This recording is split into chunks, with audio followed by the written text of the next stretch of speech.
قرض ایک صحابی پہ بڑا چڑھ گیا تو حضرت عبداللہ ابن مسعود سے کہنے لگے قرضہ بڑا چڑھ گیا. فرمانے لگے تمہیں وہ دعا نہ سکھاؤں جو ہمیں نبی پاک نے سکھائی ہے. فرمایا اگر تمہارے اوپر پہاڑ کے برابر بھی قرضہ ہوگا تو اللہ تمہارے قرضے کا بندوبست فرما دے گا. پر مسئلہ یہ ہے دعائیں یاد کرنی پڑتی ہیں اور پڑھنی پڑتی ہیں. یاد کرنی پڑتی ہیں اور ہم ہیں تعویذ پہ لگے ہوئے کہ کچھ لکھ کے دے دیں تاکہ باندھ لوں. دعا سکھائی نبی پاک نے کیا فرمایا اللہم اکفنی بحلالک عن حرامک واغننی بفضلک عمن سواک. فرمایا یہ دعا مانگا کرو اے اللہ مجھے کفایت کرنے والا رزق عطا فرما اور مجھے حرام سے بچا اور مجھے اپنے فضل کے ساتھ دوسروں سے بے نیاز کر دے.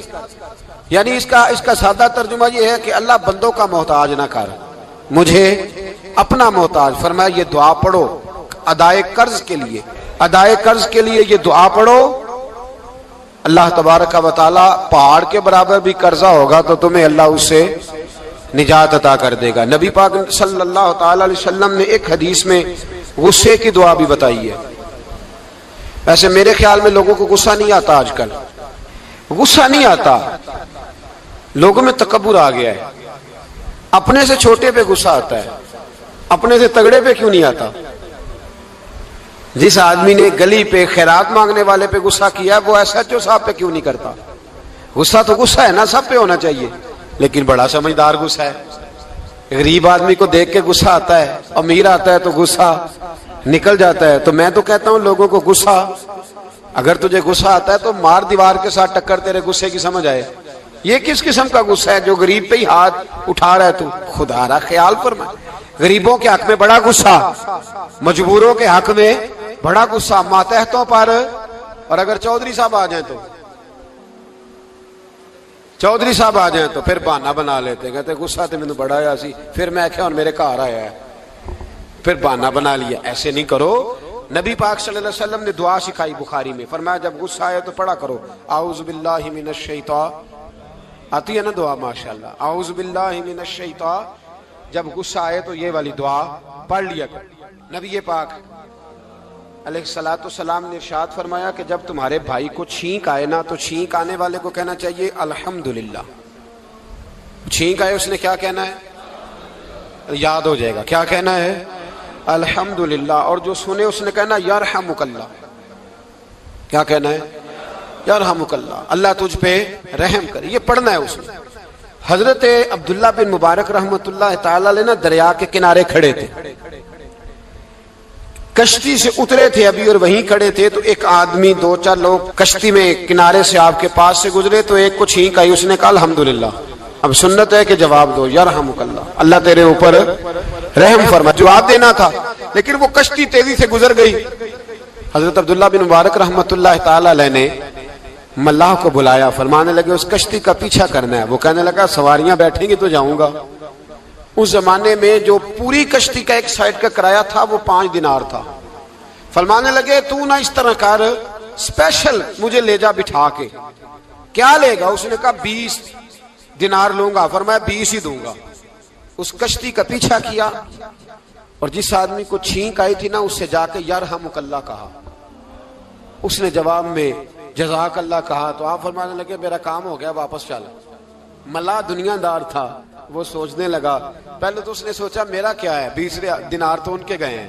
لیکن جب اترنے لگے نا تو 20 دینار دیے یا 20 درہم دیے.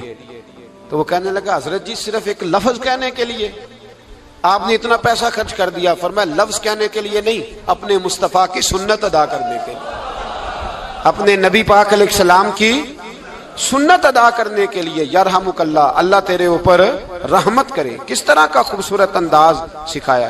دیکھیے ایک حدیث ترمذی شریف میں نبی پاک صلی اللہ علیہ وسلم نے فرمایا کسی بیمار کو دیکھ کے یا کسی مصیبت میں مبتلا آدمی کو دیکھ کے تم یہ دعا پڑھ لو تمہیں کبھی وہ مصیبت نہیں آئے گی. کیسی خوبصورت دعا ہے. کسی مصیبت زدہ کو بیمار کو دیکھ کے پڑھو تمہیں کبھی وہ مصیبت. الحمدللہ الذی عافانی مما ابتلاک بہ وفضلنی علی کثیر ممن خلق تفضیلا. اللہ تعالیٰ کا شکر ہے جس نے مجھے اس مصیبت سے عافیت دی اور اس بیچارے کو یا تجھے اللہ نے مبتلا کیا اور اللہ نے مجھے اپنی بہت ساری مخلوق پہ فضیلت دی ہے. یعنی اللہ نے مجھے بڑا اچھا رکھا ہوا ہے. یار میں تو الحمدللہ بڑا اچھا ہوں، دیکھو بیچارہ. یعنی یہ دعا بھی ہے اور اپنے اوپر شکر ادا کرنے کا ایک. اعلیٰ حضرت فاضل بریلوی رحمت اللہ تعالیٰ علیہ کو نا گلے کے اندر چھوٹی چھوٹی 2 پھنسیاں نکل آئیں، تو اس زمانے میں طاعون کا مرض پھیلا ہوا تھا. ایک بڑے قابل حکیم کو لایا گیا، انہوں نے چیک کر کے کہا آپ کو تو طاعون ہو گیا ہے. فرمانے لگے چل دوڑ جا، مجھے طاعون نہیں. اس نے کہا جناب یہ گلے پہ بنا ہوا ہے اور سب کو پتا ہے آج کل پھیلا ہوا. فرمایا سب کو ہو سکتا ہے، مجھے نہیں ہو سکتا. کیوں؟ فرمانے لگے ایک بندے کو طاعون ہوا تھا تو میں نے اسے دیکھ کے وہ دعا پڑھ لی تھی جو نبی پاک نے بتائی ہے، لہذا حضور کا فرمان ہے تو مجھے ہر بیماری آ سکتی ہے پر یہ بیماری آ سکتی. وہ شخص کہنے لگا جی منہ میں بھی گلٹیاں چلی گئی ہیں، کھول نہیں رہا، کیا ہوگا؟ اعلیٰ حضرت نے کالی مرچ منگوائی، اسے پیس کے زبان کے نیچے رکھا تو ساری بیماری دور ہو گئی. فرمانے لگے بلاؤ نا ذرا اس حکیم کو جو کہتا تھا طاعون ہو گیا ہے، وہ تو صحیح ہوتا ہی نہیں اتنی جلدی. فرمایا ہر چیز بدل سکتی ہے پر میرے نبی کا فرمان نہیں بدل سکتا، میرے رسول پاک علیہ السلام کا فرمان نہیں بدل سکتا. تو عزیز دوستو نبی پاک، اب بڑی خوبصورت بات آئی، ساری خوبصورت تھی، بڑی پیاری بات آئی. دنیا میں سب سے حسین چہرہ اللہ نے اپنے رسول کو عطا فرمایا ہے. نبی پاک کا چہرہ بھی حسین ہے. مکھ چند بدر شاہ شانی ہے، متھے چمک دی لاٹ نورانی ہے، کالی زلف تے اکھ مستانی ہے، مخمور اکھی ہے مد بھری. پیارا چہرہ ہے حضور کا. جتنا چہرہ پیارا تھا اتنے ہی حضور کے اخلاق بھی بڑے پیارے تھے. لیکن میرے نبی پاک علیہ السلام جب آئینہ دیکھتے، کیا دیکھتے؟ حضور جب آئینہ دیکھتے، ہمارے نوجوان بھی سارا دن آئینے کے آگے کھڑے رہتے، کبھی بال اس طرح کے بناتے ہیں کبھی اس طرح. تو میرا کئی دفعہ دل کرتا ہے کہ میں ان سے کہوں کہ تو آئینے کو کہہ رہا ہے جھوٹ بول، پر وہ کیسے بولے؟ تو کہہ رہا ہے آئینے کو کہ تو کہہ سب سے پیارا تو ہی لگ رہا ہے، پر وہ کیسے بولے؟ اس نے تو سچ بتانا ہے. ان کو آئینہ جو دکھایا تو برا مان گئے. تو میرے عزیز یاد رکھیے گا نبی پاک صلی اللہ علیہ وسلم بھی آئینہ دیکھتے. آئینہ دیکھنا حضور کی سنت ہے. کوئی سنت سمجھ کے آئینہ دیکھے گا تو ایک دفعہ دیکھنے پر 100 شہیدوں کا ثواب ملے گا. لیکن نبی پاک صلی اللہ علیہ وسلم آئینہ دیکھتے کیا کہتے؟ اللہم انت حسنت خلقی فحسن خلوقی. یا اللہ، یہ دیکھیں حضور نے ہمیں سکھایا ہے، یا اللہ جس طرح تو نے میری صورت اچھی بنائی ہے میری سیرت بھی اچھی بنا دے. یہ ہمیں سکھانے کے لیے دعا. یا اللہ جس طرح صورت اچھی بنائی ہے، جس طرح تو کہتا ہے نا اس دفعہ اس وقت دیکھ لو کپڑوں پہ کوئی داغ نہیں، تو دعا کیا کر باطن کے بھی اللہ داغ دور فرما دے، یہ والا سارا معاملہ بھی ٹھیک ہو جائے. آخر کی طرف آتا ہوں. فرمایا جب کھانا کھانے لگو تو دعا مانگو. اور ایک روایت میں فرمایا یہ دعا پڑھ لو، کھانے میں زہر بھی ہوگا تو تم پہ اثر نہیں کرے گا. کھانے پہ ایسے میں بڑی تکلیف سے کہتا ہوں کہ آج بھی ہمیں کہنا پڑتا ہے کہ بہت سارے لوگ ایسے ہیں جو ابھی بھی کھانے سے پہلے بسم اللہ نہیں پڑھتے. یار بڑے افسوس کی بات نہیں؟ بڑے افسوس. حضور نے دعا سکھائی، میں یہ دعا پڑھو گے تو زہر بھی ہوگا تو اثر نہیں کرے گا. بسم اللہ الذی لا یضر مع اسمہ شیء فی الارض ولا فی السماء یا حی یا قیوم، جس کی برکت سے زمین و آسمان میں کوئی چیز بھی نقصان نہیں دیتی. اور اے اللہ اے ہمیشہ زندہ رہنے والے اور قائم رہنے والے. یہ نبی پاک علیہ السلام. اور ایک حدیث میں اور بھی دعا آئی ہے. بسم اللہ شریف تو خیر بخاری میں موجود ہے، مسلم میں موجود ہے. بسم اللہ والا برکت اللہ بھی ایک حدیث میں نبی پاک صلی اللہ علیہ وسلم نے ارشاد فرمایا. اور جب کھانا کھا چکے پھر کہا دعا مانگو، الحمدللہ الذی اطعمنا وسقانا وجعلنا من المسلمین. اللہ تعالیٰ کا شکر ہے جس نے ہمیں کھلایا بھی پلایا بھی اور مسلمان بھی بنایا. حضرت مرزا مظہر جانے جانا فرماتے ہیں کہ بارش ہوئی تھی تازی تازی، دلی میں تازی تازی بارش ہوئی تھی. ایک بابا لکڑی کے جوتے پہنے کھڑا ہوں، اللہ اللہ اللہ، اسی کسے دے کچھ بھی نہیں لگ دے نہ کوئی ساڈا دردی. بابا مست ہو کے جا رہا، اللہ اللہ کرتا جا رہا. ایک طوائف اپنے کوٹھے سے اتر کے تو سیڑھیوں پہ بیٹھی تھی، ساتھ اس کا یار بھی بیٹھا تھا. بابا اپنی مستی میں جا رہا ہے تو بابا جی کے پیروں سے کچھ مٹی اڑی تو اس عورت کے کپڑوں پہ پڑ گئی. پرواہ نہیں، بزرگ گزر رہے. وہ یار اس کا دوڑا ہوا آیا، اس نے آ کر تھپڑ مارا. کا خیال نہیں سارے اس کے کپڑے آلودہ کر دیے، تو کدھر تیرا دماغ نہیں ٹھیک؟ بابے نے نظر اٹھائی، کہا بیٹے میں نے دیکھا نہیں، چل اللہ تیرا بھلا کرے، تو نے بدلہ لے لیا. بابا جی چپ کر کے وَإِذَا خَاطَبَهُمُ الْجَاهِلُونَ قَالُوا سَلَامًا، چپ کر کے گزر گئے۔ ٹھنڈ کا موسم تھا، بارش تازہ ہوئی تھی، حلوائی دودھ کاڑ رہا تھا، اس نے بٹھایا بابا جی کو پھٹے پہ، پیالہ پکڑا، دوڑ کے آگے بڑھا، بزرگ آ گئے، آئیے بیٹھیے، دودھ کا گرم گرم پیالہ شکر ڈال کے دیا، بابا جی نے دودھ پیا، پھر نظر جھکی، پھر رنگ بدلا، کہنے لگے مالک تو کتنا بے نیاز ہے، کہیں تھپڑ مرواتا ہے، کہیں دودھ پلاتا ہے، تیری بے نیازی ہے نا، ادھر تھپڑ مروایا، یہاں دودھ پلایا، تو ہی جانتا ہے تیرے رنگ کیا ہے۔ ابھی بابا وہیں بیٹھا تھا، توڑے آئے پیچھے سے لوگ، شور ہوا، بابے کو دبوچ کے وہاں لے گئے جہاں اس نوجوان نے تھپڑ مارا تھا، کہا تو اللہ کا بندہ ہے، اللہ کے بندے بد دعا تو نہیں دیتے؟ ہوا کیا؟ کہا تو نے بد دعا دی ہے؟ کہا نہیں دی، بات بتاؤ۔ کہنے لگے اس نے تجھے تھپڑ مارا ہے، چھت پہ چڑھا ہے، پیر پھسلا ہے، گردن کے بل گرا ہے، منکا ٹوٹ گیا، مر گیا ہے، تو نے بد دعا دی ہے۔ بابا جی کہنے لگے یار میں نے تو دوسرا لفظ بھی نہیں کہا، بھلا ہو کہہ کے گزرا ہوں، میں نے نہیں بد دعا دی۔ کہا تو نے دی ہے تبھی تو مر گیا۔ کہا نہیں دی۔ کہا بابا تو بزرگ آدمی ہے، سچ بول۔ تو بابا جی کہنے لگے سچ سنو، پھر میں آ رہا تھا، میرے پیروں سے مٹی اڑی، اس کے یار کے کپڑوں پہ پڑی، اسے برا لگا، اس نے مجھے مارا، جب اس نے مجھے مارا تو میں کوئی لاوارث تو نہیں تھا، جب اس نے مجھے مارا تو میں کوئی لاوارث تو نہیں تھا، مجھے دشمنوں نہ چھیڑو، میرا ہے کوئی جہاں میں ابھی پکار لوں گا، نہیں دور ہے مدینہ، اس نے مجھے مارا تو میں کوئی لاوارث تھا کہ میرا بدلہ کوئی نہ لیتا، اس نے مجھے مارا ہے تو میرے یار کو برا لگا تو اس نے اسے مار دیا ہے، میری تو غلطی کوئی نہیں، یاروں کا جھگڑا ہے، یہ تو دوستوں کا جھگڑا ہے، یہ تو یاروں کا جھگڑا ہے، کوئی غلطی نہیں میری، کوئی غلطی نہیں، خش خش جنہ قدر نہیں میرا، اے میرے صاحب نو وڈیائیاں، میں تے گلیاں دا روڑا کوڑا، میں گلیاں دا روڑا کوڑا، میں نو محل چڑھایا ہے سائیاں، میں نو محل چڑھایا ہے سائیاں۔ فرمایا اس نے مجھے لاوارث سمجھا تھا کہ تھپڑ مار کے گزر جائے، میرا کو پوچھے گا ہی نہیں۔ میرے رسول پاک علیہ السلام کے بارے میں رب فرماتا ہے ابھی میں تو تیرے ہوتے ہوئے کافر کو سزا نہیں دیتا کہ تو موجود ہے۔ یاد رکھیں حضرت فضیل بن عیاض فرماتے ہیں ایک جوان تھا، مسجد میں آیا، لوگوں سے کہنے لگا روٹی کھلاؤ، کسی نے توجہ نہ کی، اس نے کہا میں رب بتانے والا ہوں، میری طرف دیکھو تو صحیح، کسی شخص نے خیال ہی نہ کیا۔ پھر اس نے کہا یار تھوڑا سوچو، نمازیوں سے کہا، اہل علاقہ سے کہا، انہوں نے کہا تیری طرح کے بڑے درویش دیکھیں۔ مسجد کے محراب میں وہ رب کریم کا بندہ انتقال کر گیا، جب فوت ہو گیا نا، لوگوں کا مزاج ہے بیمار کو دوائی نہیں دیتے، جنازے پہ وقت پہ پہنچ جاتے، جب کوئی گر رہا ہوتا ہے تو سہارا کوئی نہیں دیتا، جب کوئی گر جاتا ہے ٹانگ ٹوٹ جاتی ہے تو تیمارداری کو زمانہ پہنچ جاتا ہے۔ اور بزرگ وہ نوجوان اللہ کا نیک بندہ مسجد کے محراب میں فوت ہو گیا۔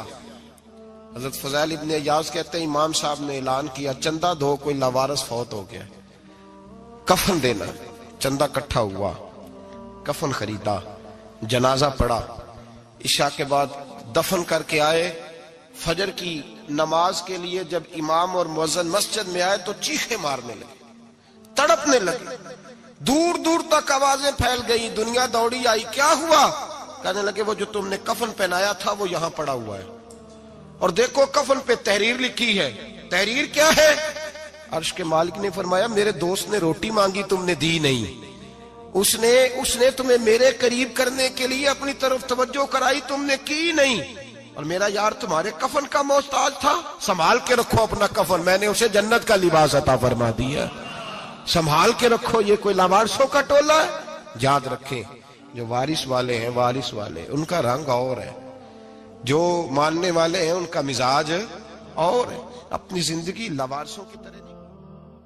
اللہ تعالیٰ اپنے بندوں سے بڑی ہی محبت فرماتا ہے، بغیر طلب کے، بغیر دعا کے رزق، مال، اولاد، صحت، عافیت، دوست، احباب، ماں باپ، یہ سب نعمتیں اللہ بغیر طلب کے بندوں کو عطا فرماتا ہے۔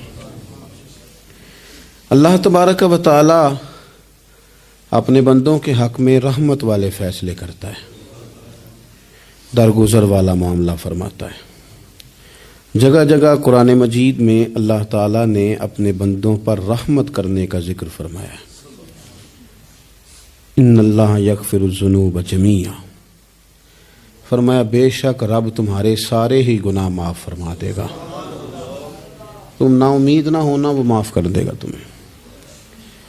قرآن مجید میں فرمایا ان اللہ بالناس لرؤوف الرحیم، بے شک اللہ اپنے بندوں پر بڑا ہی مہربان اور نہایت ہی رحم کرنے والا، رؤوف اور رحیم ہے، بڑا مہربان ہے، کرم فرماتا ہے۔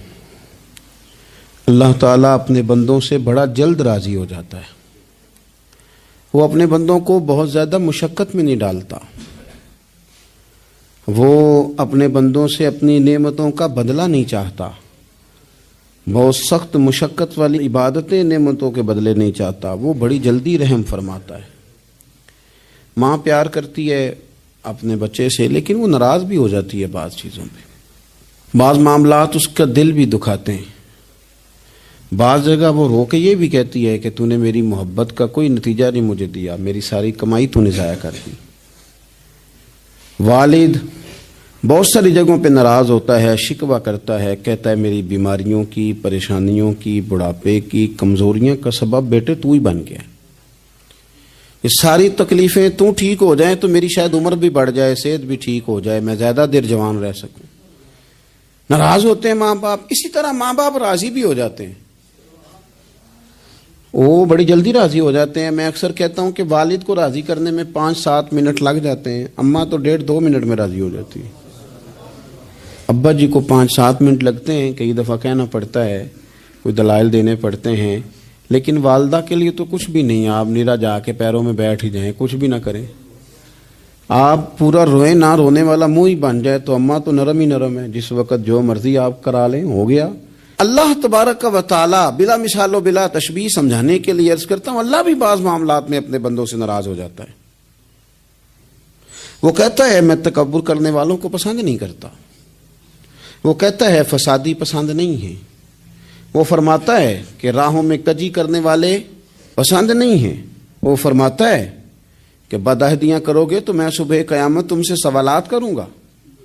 اللہ تبارک و تعالیٰ بہت ساری چیزوں کو ناپسند کرتا ہے، ناراض ہو جاتا ہے، بلکہ نبی پاک صلی اللہ تعالی علیہ وسلم نے فرمایا تم بات کرتے کرتے کوئی ایسا جملہ بول دیتے ہو کہ رب اتنا ناراض ہوتا ہے کہ تمہیں پتہ بھی نہیں ہوتا، تمہارے لیے جہنم کا فیصلہ کر دیتا ہے۔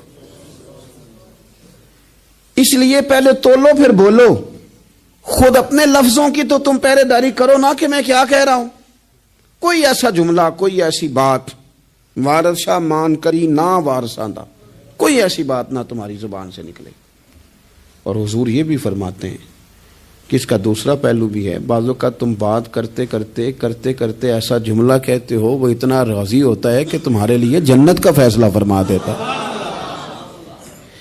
مسلمان کو اب یہ حکم ہے، اس ساری گفتگو کا نتیجہ یہ ہے کہ وہ اپنے جذبات پر، خیالات پر، نگاہوں پر، زبان پر، کانوں پر تھوڑی توجہ دے، بے لگام نہ بنے، بے ترتیب نہ بنے، جو طبیعت میں آئے کر نہ گزرے، تھوڑا سا نہ سوچے سمجھے اور تھوڑا سنبھل کے چلے، کبھی ان کاموں کی طرف نہ جائے جن سے رب ناراض ہو جاتا ہے، ان کاموں کی طرف بڑھے جن سے اللہ راضی ہوتا ہے۔ میرے نبی پاک صلی اللہ تعالی علیہ وآلہ وسلم نے ارشاد فرمایا، بعض احادیث میں لفظ یہ ہیں کہ اللہ اپنے بندوں کو دیکھ کے مسکراتا ہے جو اس کی شان کے لائق ہے۔ جس ترتیب سے ہم مسکراتے ہیں، جس ترتیب سے ہم روتے ہیں، جس ترتیب سے ہم کسی بات کا اظہار تشکر کرتے ہیں، خدا ان باتوں سے پاک ہے۔ اب بہت ساری حدیثوں میں آیا کہ وہ مسکراتا ہے، تو کیا مطلب ہے مسکرانے کا؟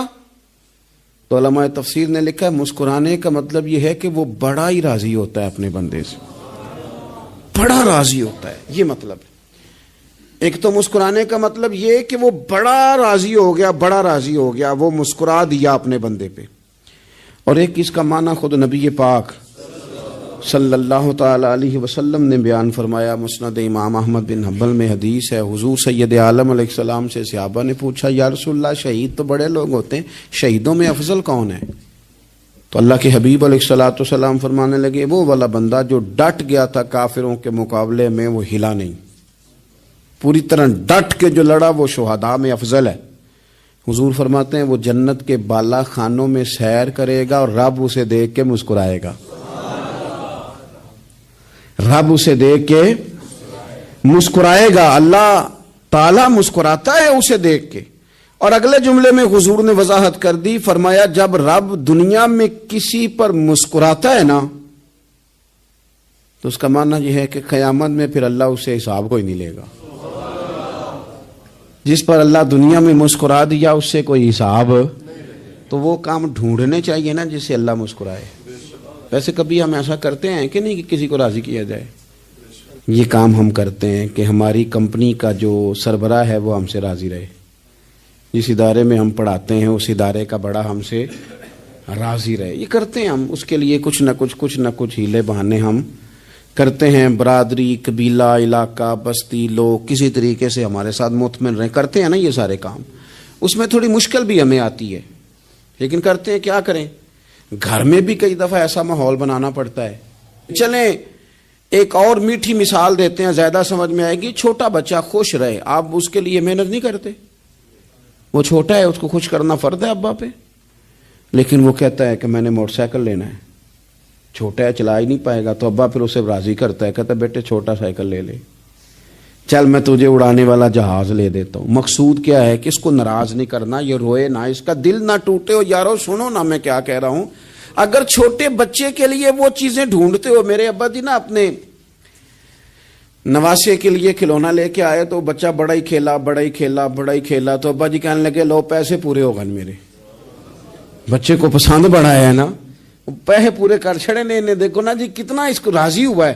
تو انسان کیا کرتا ہے کہ کوشش کرتا ہے چھوٹا بچہ بھی ناراض نہ ہو, تو وہ چیزیں وہ ڈھونڈتا ہے کہ اس کو کیا پسند ہے, چاکلیٹ لے جاؤں, فلاں چیز لے جاؤں, آئس کریم لے جاؤں. تو ایک بچے کے لیے, گھر کے لیے, سربراہ کے لیے اتنی محنت کرتے ہو, تو وہ کام بھی ہمیں ڈھونڈ کے تلاش کرنے چاہیے نا جس سے رب راضی ہوتا ہے, اللہ راضی ہوتا ہے. بتاؤں وہ کون کون سے کام ہیں؟ نبی کریم صلی اللہ تعالی علیہ وسلم نے ارشاد فرمایا 3 لوگ ہیں جنہیں دیکھ کے رب مسکراتا ہے. یا رسول اللہ صلی اللہ علیہ وسلم وہ کون کون سے؟ تو محبوب فرمانے لگے ایک وہ بندہ ساری مخلوق سوئی ہے, آدھی رات ہے, رات کا پچھلا پہر ہے, اس نے اٹھ کے وضو کر لیا, مصلی پہ کھڑا ہو گیا خدا کی یاد میں. فرمایا اسے دیکھ کے رب مسکراتا ہے جو اس کی شان کے لائق ہے. مسکراتا ہے اللہ. یہ تو سونے کا ٹائم تھا, یہ تو گہری نیند آنے کا وقت تھا, رات کا پچھلا پہر. رات پوے تے بے درداں نو نیند پیاری آوے, تے درد منداں نو یاد سجن دی ستیاں وی آن جگاوے. اور ساون کی کالی راتوں میں جب بوندا باندی ہوتی ہے, وہ راتوں کو اٹھ روتے ہیں جب خلقت ساری سوتی ہے. اللہ مسکراتا ہے. اور سننا میرے بھائی, میرے نبی پاک صلی اللہ تعالی علیہ وسلم فرماتے ہیں جب مسلمان نماز کے لیے صفیں بناتے ہیں نا, ترتیب لگ رہی ہوتی ہے, اب اللہ کی بارگاہ میں کھڑے ہوں گے, قیام کریں گے, رکوع کریں گے, سجود کریں گے. فرمایا جب مومن صفیں بناتے ہیں تو رب دیکھ کے مسکراتا ہے, مسکراتا ہے. کمال ہو گئے عروج بندگی کا, جب بندے کو دیکھ کے رب مسکرائے. خدا بندے سے خود پوچھے بتا تیری رضا کیا ہے, مسکراتا ہے. اور میرے نبی پاک علیہ السلام فرماتے ہیں جب مجاہد جہاد کے لیے صفیں سیدھی کرتے ہیں. آج تو یہ رب کے نام پہ مرنے ہی آ گئے. یہ صفوں میں کھڑے ہوں گے, ترتیب سے لڑیں گے, ترتیب سے گلا کاٹیں گے کافروں کا یا شہادت لیں گے. فرمایا جب جہاد کے لوگ صفیں بناتے ہیں تو رب انہیں دیکھ کے مسکراتا ہے. کتنے نصیبوں والا وہ بندہ ہے جسے دیکھ کے مسکرا دیا. او یار کبھی تیرا بیٹا تیرے سامنے مسکرائے نا چھوٹا, تو تیرا دل باغ باغ ہو جاتا ہے. تیری ماں بیمار کسی ایک دن صحیح طرح ہنس پڑے تو طبیعت خوش ہو جاتی. مجھے بتاؤ نا جس کا رب بھی اسے دیکھ کے ہنس پڑے, جو اس کی شان کے لائق ہے. کیا اس بندے کے نصیبیں ہیں, کیا اس کے مقدر ہیں. آپ اس مقام پر اپنے آپ کو لائیں. اب دیکھیں نا یہ حدیث آپ نے سن لی, اب ہم نے نا اس طرح صفحے نہیں بنانے جس طرح ساری دنیا. اب ذرا صفحے بھی شوق سے بنائیں گے. اب ذرا تھوڑا سا شوق پیدا کریں گے, بھئی یہ تو میں وہ کام کرنے لگا ہوں جسے دیکھ کے رب مسکراتا ہے. نبی پاک صلی اللہ علیہ وسلم نے فرمایا جب کو بندہ توبہ کرتا ہے نا, ہم توبہ کا رٹا لگاتے ہیں، یا اللہ میری توبہ، یا اللہ. اور توبہ کا تو مطلب یہ ہے کہ پچھلے گناہوں سے پکی توبہ، آج کے بعد یہ غلطی نہ کرنے کا پکا وعدہ. تو نے ساری شب برات رو کے گزاری ہے، بتا سویرے جھوٹ جوڑنے کا ارادہ ہے تیرا؟ آج کے بعد رشوت تو نہیں نہ لے گا، ملاوٹ تو نہیں نہ کرے گا، یہ توبہ ہے. اور اگر سارے کام اسی طرح کرنے تو پھر یہ توبہ کا رٹا ہے، تو جتنا مرضی لگاؤ.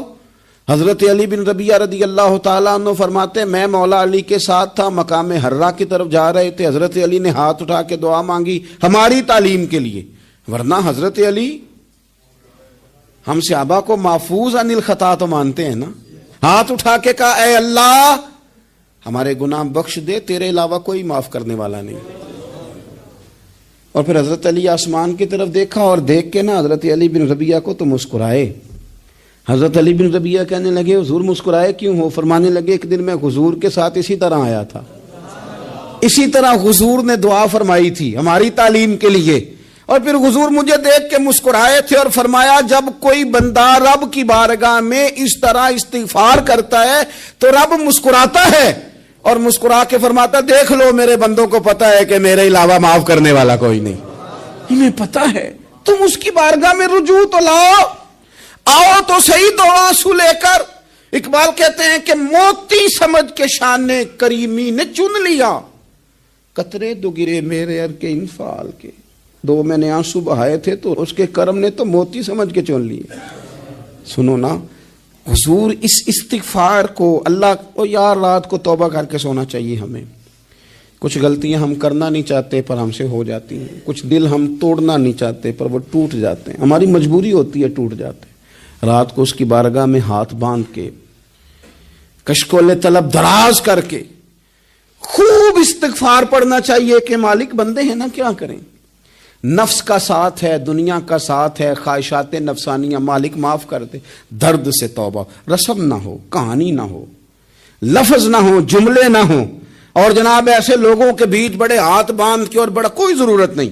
آپ اکیلے اپنی چارپائی پہ بستر کے اندر منہ دے کے بھی درد سے کہیں گے نا معاف کر دے تو وہ تو مہربانی بڑا ہے. میرے نبی پاک صلی اللہ علیہ وسلم مثال دیتے ہیں، فرمایا ایک آدمی صحرا میں جا رہا، صحابہ سے حضور خطاب کر رہے ہیں، فرمایا ایک آدمی صحرا میں جا رہا تھا، اس نے اپنی اونٹنی پہ کھانا پانی پیسے ہر چیز رکھی ہوئی تھی. صحرا تھا بہت بڑا، درمیان صحرا کے گیا تو تھوڑا سا سستانے کے لیے آرام کرنے کے لیے اونٹنی سے نیچے اترا. اب اس نے اونٹنی کی لگام، اونٹنی کی نکیل اپنے سرہانے کے نیچے رکھی، ہاتھ کے ساتھ پکڑی اور سو گیا. تھوڑی ہی دیر کے بعد جب اس کی آنکھ کھلی تو دیکھا اونٹنی غائب ہے. صحرا میں وہ پیدل نہ آگے جا سکتا ہے، نہ پیچھے جا سکتا ہے، نہ دائیں نہ بائیں، کھانے کو روٹی نہیں، پینے کو پانی کا قطرہ نہیں، تھوڑا ادھر بھاگا ادھر بھاگا، تھک گیا. کریم محبوب فرماتے ہیں وہ پوری طرح نڈھال ہو گیا اور مایوس ہو گیا، معاذ اللہ. مایوس ہو کے دوبارہ اسی جگہ آ کے لیٹ گیا جہاں پہلے لیٹا تھا، انتظار کرنے لگا کہ اب موت ہی آئے گی، آخری وقت ہے، اب نہ میں پیدل یہ صحرا کراس کر سکتا ہوں، نہ پیچھے جا سکتا ہوں، نہ کھانا ہے نہ پانی ہے، سوائے موت کے کوئی سہارا نہیں. حضور فرماتے ہیں وہ رستے میں دوبارہ لیٹ گیا، اچانک اس نے رخ بدلا تو اونٹنی سامنے کھڑی تھی. حضور نے صحابہ سے پوچھا بتاؤ نا اسے بھلا کتنی کو خوشی ہوگی؟ یا رسول اللہ جسے نئی زندگی مل گئی ہے.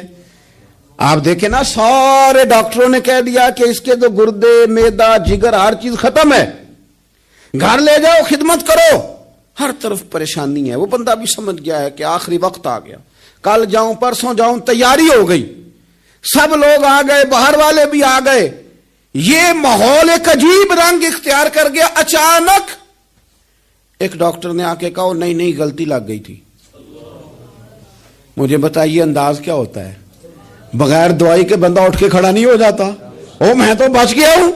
نبی پاک صلی اللہ علیہ وسلم فرمانے لگے اس کی اونٹنی مل گئی، بتاؤ بھلا اسے کتنی خوشی ہوگی. یا رسول اللہ وہ تو دوبارہ دنیا میں آ گیا. حضور فرمانے لگے اسے کچھ بھی خوشی نہیں ہوئی. جب کوئی رب کا گناہگار بندہ آ کے توبہ کرتا ہے، رب کو اس سے کئی گنا زیادہ خوشی ہوتی ہے. میرا بندہ آ گیا ہے، میرا بندہ آ گیا ہے، میرے گھر آ گیا، اس نے آنسو بہائے ہیں. اس نے کہا اللہ میں تیرا ہی رزق کھاتا ہوں، تیری ہی زمین پہ رہتا ہوں، تیرے نام سے میری سانسیں چلتی ہیں۔ وہ آ گیا، فرمایا اس اونٹنی والے سے زیادہ رب کو خوشی ہوتی ہے جب گناہگار آ کے توبہ کرتے۔ گناہگاروں کے آنسو اس کی بارگاہ میں بڑے مقبول ہیں، لیکن ہم رسم ادا کرتے ہیں، توبہ نہیں کرتے۔ ہم اپنے آپ کے ساتھ دھوکہ کرتے ہیں، جھوٹ بولتے ہیں۔ ہم بندہ کوئی ناراض ہو جائے تو ہمیں کو نہیں نیند آتی، اس کے گھر چلے جاتے ہیں۔ ہم اپنے سارے رشتوں کو، تعلقات کو مینٹین کر کے رکھنے کے عادی ہیں۔ ہمیں پتہ ہے کہ وہاں میں نہیں جا سکا تو بیٹا بھیجتا ہوں، فلاں شادی پہ میں نہیں جا سکا تو بھتیجا بھیجتا ہوں، بھائی بھیجتا ہوں۔ ہر تعلق کا ہم نے خیال رکھا کوئی روٹھ نہ جائے۔ لیکن کمال ہے نا، یہ نہیں سوچا کہ اگر رب روٹھ گیا تو جب وہ روٹھ جائے نا تو سارے رشتے بھی بندے کے پاس موجود ہوں تو کوئی کارآمد نہیں ہوتا۔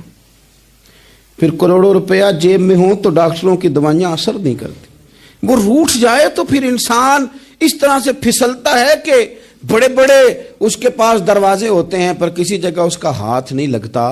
خدا را خیال کریں، دنیا روٹتی ہے تو روٹھ جائے، رب رسول ناراض نہ ہونے پائیں، اس کا خیال کریں۔ حضور فرماتے ہیں وہ مسکراتا ہے، اسے خوشی ہوتی ہے جب کوئی اس کا بندہ اس کی طرف رجوع کرتا ہے۔ میرے عزیزو، رسول پاک صلی اللہ تعالی علیہ وسلم نے ان لوگوں کے تذکرے کیے جنہیں دیکھ کے رب مسکراتا ہے۔ ہم نا گناہگاروں پر بھی فتویٰ دینے میں جلدی کرتے ہیں اور نیکی پر بشارت دینے میں بھی جلدی کرتے ہیں، حالانکہ یہ ہماری ذمہ داری نہیں۔ پتہ نہیں اللہ تعالیٰ کس کو کب توفیق توبہ دے کے اپنے قریب کر لے، لیکن بڑی جلدی ہے، بڑی جلدی فتویٰ دینے میں۔ اور یہ فتویٰ صرف مفتیوں کا نہیں رہ گیا، یہ میری طرح کے، آپ کی طرح کے ڈھیروں لوگ ہیں جنہوں نے جیبوں میں فتوے ڈالے ہوئے۔ بھئی آپ نے کیوں ذمہ داری لے لی ہے جنت میں داخل کرنے کی اور نکالنے کی؟ یہ تو میرے رب کریم کا کرم ہے، وہ جس کو چاہے جب چاہے جتنا چاہے عطا کرے۔ لیکن کچھ لوگ نا بڑے پکے ہو گئے ہیں کہ شاید جو میں سوچ رہا ہوں وہی درست ہے۔ کبھی کبھی کچھ چیزیں عجیب بھی ہوتی ہیں، لہذا خدا کی رحمت پر بھروسہ کر کے بات کرنی چاہیے، اپنی مرضی کے فتوے نہیں داغنے چاہیے۔ وہ دیکھو جی فلانا بندہ یوں کر رہا ہے، آپ کو پتہ ہی نہیں پوری بات کا، آپ کو علم ہی نہیں پوری بات کا۔ حضرت بہاءاللہ نقشبند بخاری رحمت اللہ علیہ فرماتے ہیں میں حج کرنے گیا تو وہاں میں نے ایک آدمی کو کروڑوں کا کاروبار کرتے دیکھا تو میرے دل میں خیال ہے یہاں بھی اللہ اللہ کرنی چاہیے تھی، دنیا داری کر رہا ہے۔ لیکن فرماتے ہیں حج سے فارغ ہوئے تو میں نے دیکھا وہی بندہ سارا کچھ رب کی بارگاہ میں خیرات کر رہا ہے، اور سینکڑوں غریب حاجی ہیں جن کو پورے خرچے دے رہا ہے۔ تو میں نے وہی اپنی سوچ سے توبہ کی کہ میں کہاں تھا۔ بڑی جلدی کھڑے نہ ہو جائیں۔ حضرت حسن بصری رحمت اللہ تعالیٰ علیہ ارشاد فرماتے ہیں کہ میں دریا کے کنارے گیا تو وہاں میں نے ایک شخص کو دیکھا، وہ اپنی ایک خاتون کی گود میں سر رکھ کے بیٹھا اور قریب ایک بوتل بھی پڑی ہے۔ میرے دل میں معاذ اللہ خیال آیا کہ دیکھو کس انداز میں ایک عورت کے ساتھ یہ ہے اور پاس بوتل بھی پڑی ہے، جانے شراب ہے۔ کہتے میں سوچ ہی رہا تھا کہ اچانک ایک کشتی آ رہی تھی دریا میں، وہ ہجکو لے کھائے، کشتی میں 4-5 لوگ تھے، وہ دریا میں ڈوبنے لگے۔ وہ آدمی تیزی سے اٹھا، دریا میں چھلانگ لگائی، پہلے ایک کو نکالا، پھر دوسرا نکالا، پھر تیسرا نکالا، ایک بندہ رہ گیا۔ کہنے لگا حضور مجھے تو آپ نے گناہگار سمجھا ہے، میں تو بڑے غلط انداز میں یہاں بیٹھا ہوں، آپ نے جو سوچا، چلیں گے چوتھا بندہ آپ نکالنا ہے، کرے نا یہ کام، کرے نا یہ کام۔ بڑے بھولے بھالے، بڑے اللہ والے، ریاض آپ کو بس ہم ہی جانتے ہیں، اتنی جلدی فتویٰ۔ حضرت حسن بصری فرماتے ہیں میں پشیمان ہوا، میں نے کہا مجھے تیرنا نہیں آتا، تو دیر نہ کر، چوتھا ڈوب نہ جائے۔ پھر تو اس نے چھلانگ لگائی، چوتھا بھی نکال لایا اور کہنے لگا حضرت آپ نے جلدی کی سوچنے میں، یہ بی بی میری ماں ہے اور یہ سرکے کی بوتل ہے۔ ہم ماں بیٹے کا یہ مشغلہ ہے کہ یہ وہ جگہ ہے جہاں آ کے لوگ مسافر اترتے ہیں، اور یہاں سے کسی کا گھر 100 میل ہے، کسی کا 200 میل ہے۔ ہم صبح سرکہ، کھجوریں، روٹیاں لے کے یہاں آتے ہیں، مسافروں کی نوکری کرتے ہیں، کوئی پریشان ہو تو مدد کرتے ہیں۔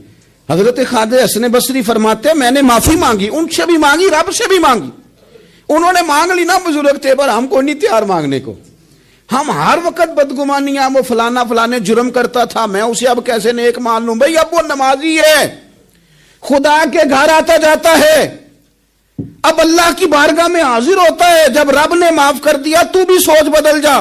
سنیں حضور کیا فرماتے ہیں، نبی پاک صاحب اللہ صلی اللہ تعالی علیہ وسلم فرماتے ہیں، مسند امام احمد بن حنبل دیکھیے، فرمایا رب اس وقت بڑا ہی مسکرائے گا جب قاتل بھی جنت میں جائے گا، مقتول بھی جنت میں جائے گا۔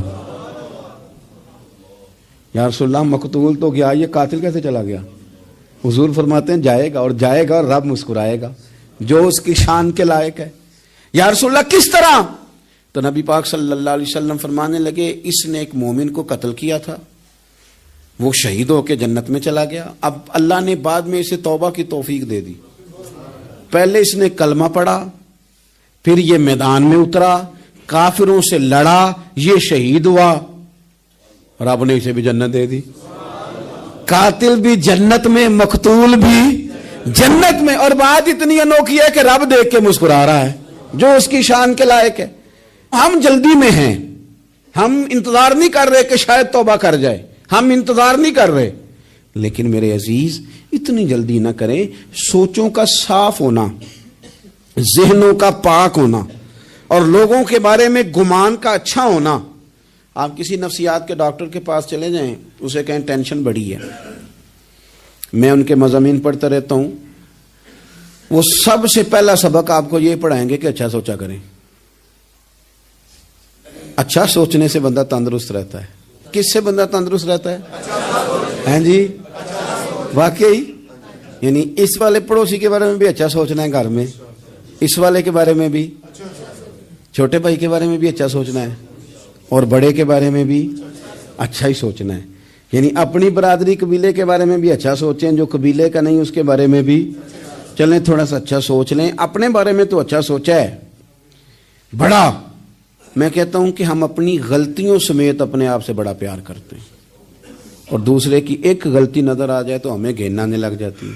آپ جلدی نہ کریں، مالک نے موقع دیا ہے بندوں کو، نہ وہ کسی کا رزق چھین رہا ہے، نہ سانسیں چھین رہا ہے، وہ اپنی زمین پہ چلنے بھی دے رہا ہے، رہنے بھی دے رہا ہے، تو جب اس نے موقع دیا ہے آپ بھی تھوڑا موقع دیں۔ اللہ بڑا کریم ہے، دروازے کھولے گا، اس کے بندے اس کی بارگاہ تک پہنچیں گے۔ بدگمانیاں اور پھر بدگمانیوں کا عروج، اور اس لیول تک جا کے بات کر دینا ہے کہ جہاں سے خوف آئے کہ یار یہ بات نہیں کرنی چاہیے تھی۔ رسول کائنات سرور دو عالم صلی اللہ تعالی علیہ وسلم فرماتے ہیں کہ اللہ مسکراتا ہے۔ دیکھو ہمارے ہاں نا ایک اور بھی مسئلہ بن گیا ہے، میں نے کچھ لوگوں کو نا پکا، میرے پیارے ہیں، محبت ہے مجھے، تو میں چونکہ آپ میری کلاس ہیں، میں مشاہداتی اور تجرباتی باتیں بھی کر لیتا ہوں، اسی کی روشنی میں کئی دفعہ گفتگو بھی تیار کرتا ہوں۔ کچھ لوگوں نے نا پکا ذہن بنا لیا یہ کہنے کا کہ ہاتھ بڑا تنگ ہے، پکا، آپ جس وقت پوچھ لیں ان کا ہاتھ اور بڑا ہی زیادہ تنگ ہے۔ آپ یقین کریں، بہن کا جو خامند ہے وہ کہہ رہا ہے جا حصہ لے کے آ، تیرے بھائیوں کی کمائی تو نہیں، تیرے ابا کی ہے، لے کے آ۔ وہ بیچاری اس کی منتیں کر رہی ہے، کہتی ہے اگر جاؤں گی نا تو وہ کہیں گے حصہ لے جا، آج کے بعد ہمارے گھر نہ آنا، میرا دروازہ نہ بند کرو، مہربانی کرو۔ اور بھائی سے بات کرتی ہے تو کہتا ہے ہاتھ ہی بڑا تنگ ہے، جب ٹھیک ہوگا تو دے دوں گا۔ نہ کریں یہ ظلم، ہمارے اپنے تڑپتے رہتے ہیں اور ہماری دولتیں اندر پڑی رہتی ہیں، ہمارے اپنے چھوٹی چھوٹی ضروریات کے لیے پریشان ہوتے ہیں، لیکن ہم بڑے بڑے بہانے ہیں ہمارے پاس، کہتے ہیں یہ نکما ہے، یہ نکھٹو ہے، یہ کام نہیں کرتا، اس میں فلانا ہے، بے فلانا ہے، بلے میں نے نہیں ساتھ چلنا۔ اظہار جب آپ کے اندر پیدا ہوتا ہے نا، اظہار، جب کسی کے لیے آپ حساس ہوتے ہیں تو آپ کو بھی سرور حاصل ہوتا ہے۔ نہ کریں یہ کام کہ آپ کو اللہ نے وسعت دی اور ہر وقت آپ ہاتھ تانگ ہونے کا رونا رو رہے ہیں، ہر وقت آپ یہ کہہ رہے ہیں میں بڑی آزمائش میں ہوں، جب خدا نے آپ پہ نہیں ڈالی تو اتنے جھوٹ بولنا صرف اس لیے کہ میرے پیسے بچ جائیں، صرف اس لیے کہانی سنانا کہ حالات میرے بڑے خراب ہیں کہ کوئی بندہ میرے سے کوئی تھوڑا بہت قرض نہ مانگ لے۔ سنو، نبی پاک صلی اللہ علیہ وسلم کے پاس مہمان آ گیا، بخاری مسلم ہے، حضور نے ازواج مطہرات کے گھروں میں پیغام بھیجا کچھ چیز ہے ضیافت کے لیے، یا رسول اللہ کچھ بھی نہیں، یہ دو جہاں کے شاہ ہیں اور پاس کچھ رکھتے نہیں، دو جہاں کی نعمتیں ہیں ان کے خالی ہاتھ میں، یا رسول اللہ کوئی چیز بھی نہیں۔ حضور نے صحابہ کے مجمع پہ نظر ڈالی، یا رسول اللہ صلی اللہ علیہ وسلم حکم ہو، تو حضور فرمانے لگے تم میں سے کوئی بندہ ہے جو اسے گھر لے جائے روٹی کھلائے۔ ایک صحابی اٹھے، فوراً حضور میں لے کے جاتا ہوں کھانا کھلاتا ہوں. فرماتے ہیں میرے گھر میں صرف بچوں کا کھانا تھا. یہ نہیں کہ فریزر بھرا ہوا ہے نعمتوں سے، صرف بچوں کا کھانا. یہ نہیں کہ کسی کو دیکھ کے اپنی ہنڈیا پہ برتن دے لیا، صرف بچوں کا کھانا. کہتے ہیں گھر گیا، بیوی سے کہا کیا کیفیت ہے؟ کہنے لگی بچوں کی روٹی ہے. میں نے کہا بچے سلا دے، صبح ناشتہ کر لیں گے. تو کہنے لگی آپ کیا کھائیں گے؟ تو میں نے کہا نہ میں کھاؤں گا نہ تو کھائے گی، مہمان جو نبی پاک کا ہے. کہا اچھا اب ذرا تجویز دیکھو میاں بیوی کی سوجھی آپس میں. کہتے ہیں کھانا لگا دینا، کیونکہ ایک آدھ بندے کا کھانا ہے. اپنی غربتوں کا ہر جگہ اظہار کرنا، رونا رونا. یہ دیکھو غربت کیسے چھپائی جا رہی.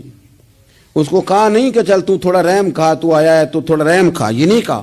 کہا اٹھ کے نا تو کھانا رکھنا اور اٹھ کے نا چراغ ٹھیک کرنے کے بہانے بجھا دینا. ہم دنیا والوں کے سامنے کیوں اپنے دکھ بیان کریں؟ ہم جو کہیں گے رب رسول کی بارگاہ میں کہیں گے. تو نا چراغ ٹھیک کرنے کے بہانے. اہلیہ اٹھی، کھانا دینے کے بعد چراغ ٹھیک کرنے کے بہانے بجھا دیا. خامد بھی ہاتھ چلاتے رہے، بیوی کبھی برتن رکھتی کبھی اٹھاتی، پتہ چلے کہ کھانا کھا رہے ہیں. کھانا کھایا جا رہا ہے. کہتے ہیں مہمان پیٹ بھر کے کھانا کھا گیا. یہ کام ہوا رات کے اندھیرے میں. اس وقت ہوا جب چراغ بھی بند تھا. اس وقت ہوا جب کوئی دیکھنے والا نہیں تھا، کسی پڑوسی کو بھی خبر نہیں تھی.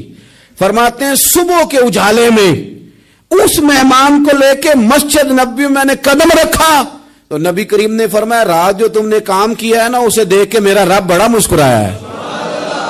اللہ بڑا مسکرایا ہے. اللہ تردامنی پہ شیخ ہماری نہ جائیے، ہم دامن نہ چھوڑ دیں تو فرشتے وضو کریں. یہ شان ہے صحابہ کی. نبی کریم علیہ السلام نے فرمایا رب رات مسکرایا تیرا یہ انداز دیکھ کے، اور اس نے قرآن نازل کیا وَيُؤْثِرُونَ عَلَىٰ أَنفُسِهِمْ وَلَوْ كَانَ بِهِمْ خَصَاصَةٌ. کچھ لوگ وہ ہیں جنہیں بڑی بھی ضرورت ہو تو دوسروں پر اثار کر دیتے ہیں، قربانی دے دیتے ہیں. رب مسکرایا ہے. اندر پیسے رکھے ہوئے ہیں، اندر پیسے رکھے ہوئے ہیں، اور بہن آ کے منت کر رہی ہے کہ بھائی حالات بڑے خراب ہیں، تھوڑی سی مہربانی کر. تو کہتے ہیں بہن پردہ یہ ہے بس.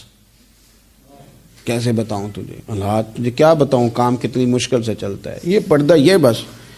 بہرحال اگر تو نے کہا ہے نا 50,000 تو میں زیادہ نہیں کوئی 20 کو دے دوں گا تجھے، وہ بھی خاصی نیکی کر کے، وہ بھی بتا سکھا کے. رات اماں پہ علیحدہ سے احسان چڑھاؤں گا، ابا پہ علیحدہ سے چڑھاؤں گا کہ تمہاری بیٹی کے ساتھ تعاون کر رہا ہوں. سارے علاقے کو ویسے ہی بتاؤں گا.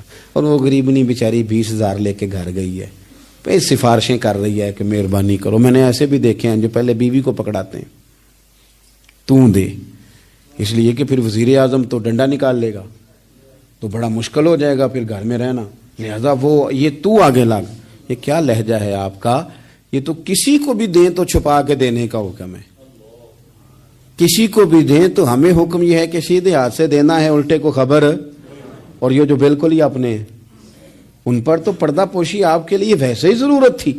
میرے عزیز رب مسکراتا ہے. میرے نبی پاک علیہ السلام نے یہ اعمال ہمیں بتائے جن پر اللہ مسکراتا ہے، خوش ہوتا. اور بعض لوگوں کو حضور نے نامینیٹ کیا.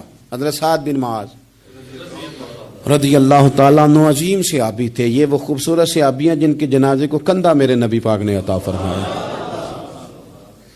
حضور نے کندھا عطا فرمایا. کمال ہو گئی. نرخ بازار محبت کا انوکھا ہی ہو گیا. خود خریداروں میں شامل آ کے مولا ہو گیا. حضور نے کندھا دیا. حضرت سعد بن معاذ رضی اللہ تعالیٰ عنہ کا جب جنازہ اٹھا ان کی والدہ رو پڑی، بڑے درد سے روئی. ماں تھی نا. ان کی آواز جب حضور تک گئی تو نبی پاک نے فرمایا آنسوؤں کو روک لے، آواز کو کم کر لے. تیرے بیٹے کی تو جب روح پرواز ہوئی ہے تو رب مسکرایا ہے.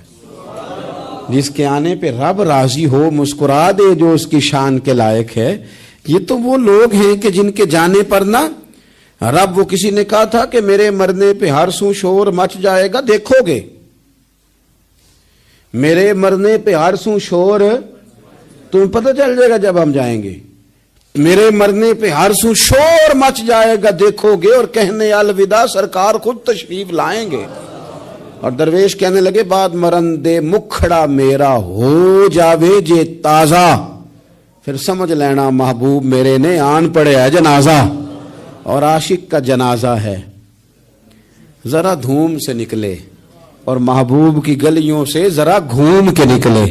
فرمایا کہ ان کے تو جانے پہ رب کریم. اور حضور نے ایک دعا بھی دی. حضرت طلحہ رضی اللہ تعالیٰ عنہ صحابی تھے, ان کا وصال ہو گیا تو حضور نے دعا بھی دی. فرمایا یا اللہ جب میرا طلحہ آئے نا تو اس سے مسکرا کے بات کرنا, یہ تجھ سے مسکرا کے بات کرے جو تیری شان کے لائق ہے. تو اللہ تعالیٰ غائب درجے راضی ہوتا ہے. ایک دفعہ پھر بات دہراتا ہوں, جو میدان میں ڈٹ کے شہید ہو رب اسے دیکھ کے مسکراتا ہے جو اس کی شان کے لائق. جو توبہ صحیح کریں, سچی کریں, رب انہیں دیکھ کے مسکراتا ہے جو اس کی شان کے لائق ہے. جو نماز کے لیے صفیں بنائے رب انہیں دیکھ کے مسکراتا ہے. جو جہاد کے لیے صفیں بنائے رب دیکھ کے مسکراتا ہے. جو لوگ صبح پچھلے پہر اٹھ کے عبادت کریں رب انہیں دیکھ کے مسکراتا ہے. اور جو کبھی کبھی بھوکے رہ کے دوسروں پر قربان کر کے اثار کر دیں رب انہیں دیکھ کے مسکراتا ہے. بہت بڑی فضیلت ہے. اللہ ان سارے کاموں میں سے کسی ایک کام پہ ہمیں بھی لگا دے تاکہ یہ بڑی فضیلت اللہ تعالی ہم گناہگاروں کے حصے میں بھی فرما دے. آخر دعوانا ان الحمدللہ رب العالمین.